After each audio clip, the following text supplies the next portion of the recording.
am I a slave? And why do you own me? And so at the age of 20, now you're going to learn about all of the details in the narrative if you haven't already read it. So I'm going to really skip ahead in the interest of time.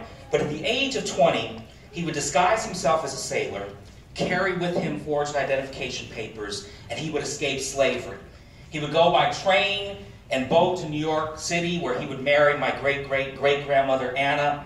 And then along the Underground Railroad, they would make their way up to New Bedford, Massachusetts, and he would settle into New Bedford, Massachusetts. Now here's a point that I'm going to tell you about taking action. Because this project is about literacy, but it's also about social service, and it's about taking action. So when he gets to New Bedford, he could have said, well, I'm in a free state now. Yes, I'm a fugitive slave. But he didn't. He could have said, I'm going to start a family. But he looked back and he saw that there was this legal institution of slavery that needed to be dismantled, and he got to work to do that along with the other abolitionists. So he would become an advisor to President Lincoln and a statesman and American hero.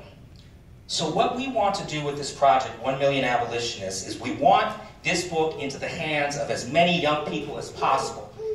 And my mom can tell you this, and it's been my experience that ever since I was a little boy, I remember being 4 or 5 years old, and people would come up to me, sometimes with tears in their eyes. And they'd want to hug me, pinch my cheeks, pat my hair.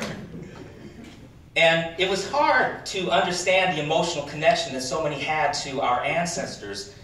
But it was many years later, somebody came up to my mom at an event and explained why people react this way. And they always remember where they were